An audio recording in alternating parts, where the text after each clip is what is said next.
What's poppin', everybody? It's a Sabro54 to continue with the trend of me using regular Pokemon, even though they're not very good. I've got another Stage 2 we're going to be looking at today from the new set, Astral Radiance, and it's going to be this Ursaluna Stage 2. This isn't a Hisuian Pokemon, it's actually a original, I guess, evolution for Ursaring. Ursaluna kind of sounds like it'd be like a female name for Ursaring. But anyway, this is what he got in the latest generation. Stage 2, 180 HP.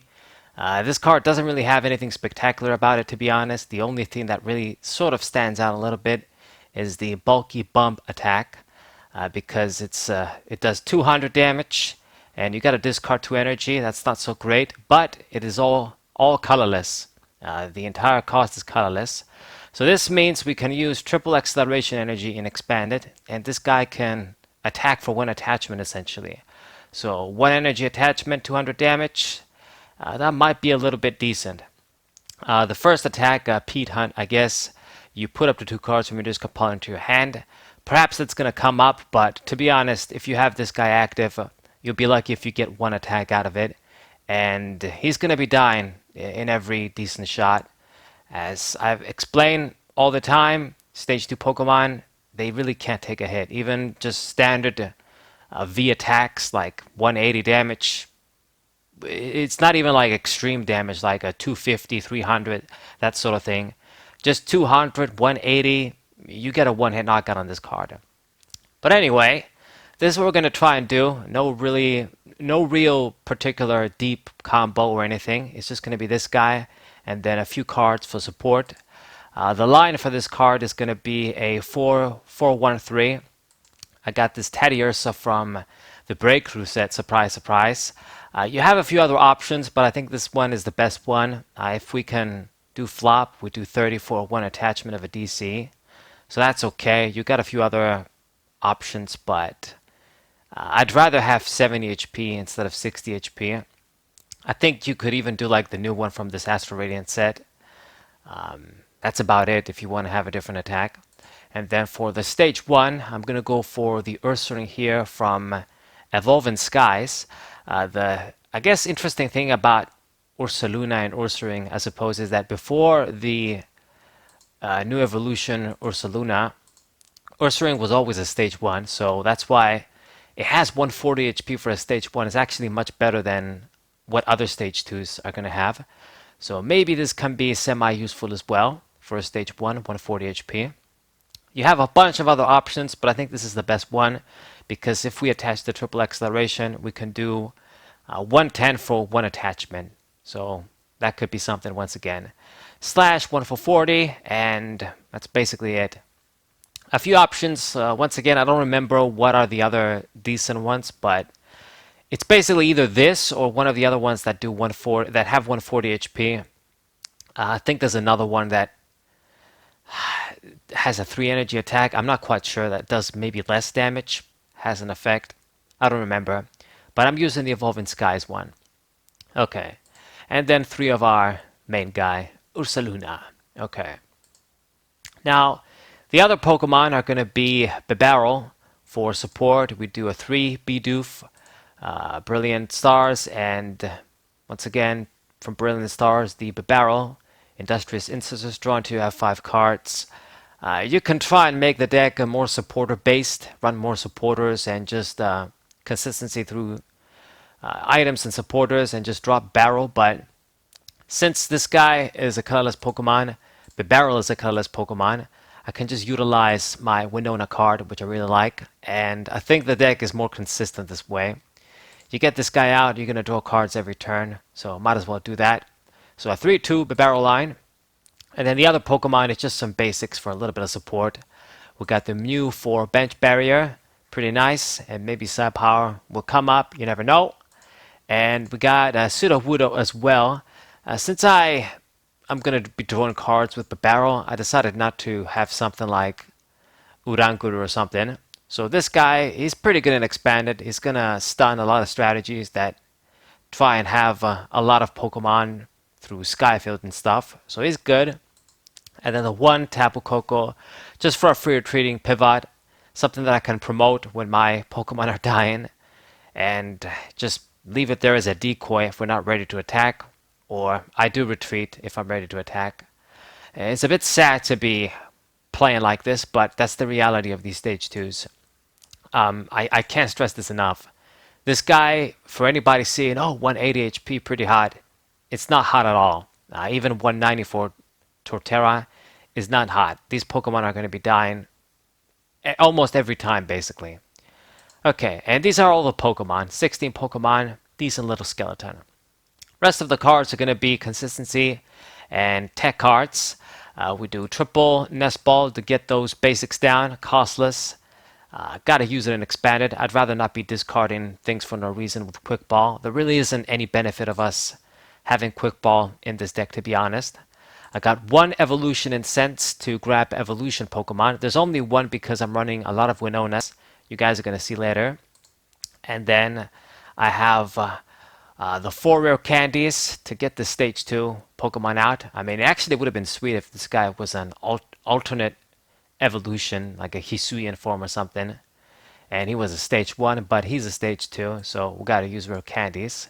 So I max this out, and then I don't really have any energy searching because we're running all special energies, just 10, so I don't even have Lotto. So a few other standard, tech cards you'd see in my decks. Rescue Stretcher, Recovery to the deck or in the hand. Would do the Trainer's Mail, a little bit of extra consistency, reveal a trainer card, pretty good. Double Via Seeker, recover supporter cards that we want to reuse, like Chorus and Boss's Hoarders and N. And then I got one switch as well. Have at least one switching outlet. I mean, I got a Floatstone too, I'm pretty sure. Yeah. This and a Floatstone, just for some switching options. I mean, this guy does have a big retreat. Other Pokemon can get stuck like Bibarel. Might as well have a few switching cards. I already touched upon the Floatstone. And the Choice Belt is the only other tool. I did have a second one, but I had to take it out for consistency issues. So just one, hopefully it does the job. I considered, to be honest, running other things like the... I forgot what the hell the name is, like the tool that gives you 50 HP if you have like 4 retreat. And then using Asperia City Gym and making this guy basically be 250 HP. That would have been cute, but it's not that reliable, and I really want to run Path to the Peak. So instead, we're just going to do one choice build for extra power. With the 30 damage you get, it's going to do 230 for one attachment, and maybe you can get a 1-hit KO on some regular Vs. And between the powerful colorless energy, you might even be able to do 250. You never know. So 220 up to 250. It's decent damage for one attachment. Pretty good damage, actually. It's just, is it going to be that consistent? I guess we'll find out in the matches. But yeah, just the choice belt. Extra damage, use it at the right time, and hopefully it puts in some work. If you want to drop this for like a muscle band so that you can hit GX Pokemon too and not just Vs, you're welcome to do that. But I think that any GX Pokemon that are going to be used are going to be Tag Team GX Pokemon. You don't really get a 1-hit KO on them with that anyway. It's going to be a 2-hit KO. So I don't think the muscle band is really going to add a lot, or a choice band or something. So I think choice build is better. This at least can give us the chance to get a 1-hit KO on some of these. You never know. Stadium of choice is going to be the Path to the Peak. As I always say, this is the only like real merit regular Pokemon get, or I guess the main one at least. Negate all Rulebox Pokemon, their abilities in play. Vs, GXs, Prisms, EXs, V-Stars, any other new shit, Radiant shit that came out. Even breaks. This card is amazing. And basically just power creep proof with the way they worded it. It's the correct thing to do. So it's going to be a great card for regular Pokemon forever, I think. Because of the way they made the ruling with the rulebox shit and stuff. So excellent card. We run 3. Hopefully we can negate some of our opponent's shit and annoy them. And it's going to be my counter stadium too. And that's about it for the items and stadiums, I guess. I don't think. Oh no, actually, I did miss a few things. Uh, the tool field blower. Get rid of annoying tools and stadiums. Maybe we're gonna have to stop Garbodor so we can gain our the barrel again. And then the aspect of choice is gonna be computer search for maximum consistency to maximize our consistency as much as we can. I don't really see the point of doing anything else. I guess you can do maybe Thousand Machine if you want recovery, but you can't really afford that. You're gonna need all the consistency you want in this deck. So that's why I do computer search. Okay, and this time, okay, final card. Special charge. So this is a card I don't usually run in my decks because I don't usually run decks that run too many special energies and you really need recovery. But this deck is definitely one that can utilize this card. The main thing we're going to try and take advantage of, the combo basically is triple acceleration energy, just 3 colorless on an evolution Pokemon, and then you got to discard it, 1 attachment. This guy can dish out a lot of damage for just 1 energy basically, and we're going to want to use more than 4 in this deck, and special charge gives me the chance to do that. Recover those back, and then hopefully we can redraw them with the barrel and keep attacking. Just 1 energy attachments to keep attacking basically. Of course I run DCEs, 4 of them, and do 2 powerful colorless energy as well. As the other options, you can't just only rely on this, but the main card that we're going to want to see and use turn after turn is this one. And then if we're running slow, in the beginning, you're not ready to attack, then yeah, then the DCs are going to come in handy to attach them. But this is the main thing, the main energy card you want to utilize and recover with a special charge. Okay, so I'm pretty sure I didn't forget anything this time. We covered everything. I'm jumping all over the place, but this is kind of a simple deck. But this is all the item cards now. So supporters are going to be, some of them are standard, like the 1 chorus that I like to run in expanded. Max out the Cynthia for conventional solid shuffle and draw. The 1 N, the 1 Skyla to grab anything, then 1 Professor Juniper. Or you can do like Sycamore or Research, whatever you prefer. Same thing. The point is, I just do 1 because you don't want to be discarding your rare candies, your evolution Pokemon, valuable special energies. There's so many things you don't want to really dump. You want to save your resources. So that's why I only 1 Juniper. And to be honest, even the 1 just sometimes fucks me up. Like I have it as my only supporter. And then I've got a bunch of these triple accelerations that I can't attach because I haven't evolved yet. Or rare candies and shit. So I don't know, like if you want to take this out and add like a second N or another supporter, I wouldn't even blame you, but I want to have at least 1 because it's good when you use it at the right time, like you have a low hand size. So just 1 of her.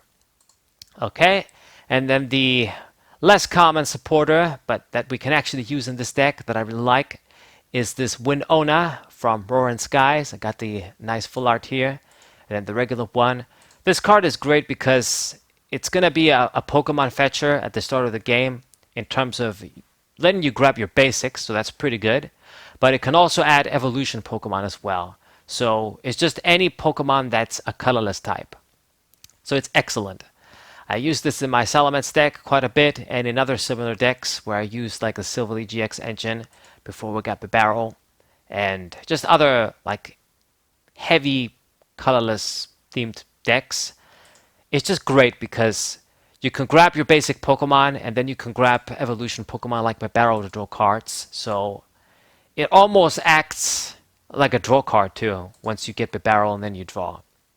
So just a lot of nice utility. Pretty good card. Hopefully we see it early and we play second to utilize it. Grab our Ursalunas, our Bibarels, our basic colorless Pokemon, and then we should be good to go. Okay, and then that's basically it. I mean, I already touched upon the energies. 4 triple accelerations, 4 DCs, and then just 2 powerful colorless energy to finish this off. Just 10 energies. God damn. Shit. Just some heavy motorcycle shit outside. I don't know if you guys can hear it. I think you probably heard that. Anyway, as I was saying, not very big on energies, just 10 energies because we're trying to just get one energy attachments with triple acceleration and just go that direction. Of course, during setup, when you're not ready to go, if you see the powerful colorless energy or DC, you're going to attach it on your small guys, slowly power them up that way too. But for the most part, shit is just so aggressive these days and so fast. I mean, these amount of energies should get you the job done. And to be honest, you could even like maybe even do like 9 or something. Just try and attach this every turn. Get some slow attachments with the other ones that do stick around. And a few attacks, either you're going to beat your opponent quickly enough or they're going to kill you. I mean, that's basically it. And this is the Stage 2 Ursaluna deck, guys. I'm going to show you guys matches. Obviously, I tested with this deck. Took a lot of L's, but we got a few wins as well. To be precise, I think I played 12 games with it. Won 5, lost 7. So that's not too great of a record, but it's as good as this random dude is going to get, to be honest. Regular Pokemon, these types of Stage 2s, they're very difficult to use, very inconsistent. So I'm going to show you guys some matches. We're going to use it and see if you can get more wins, if it's going to become better.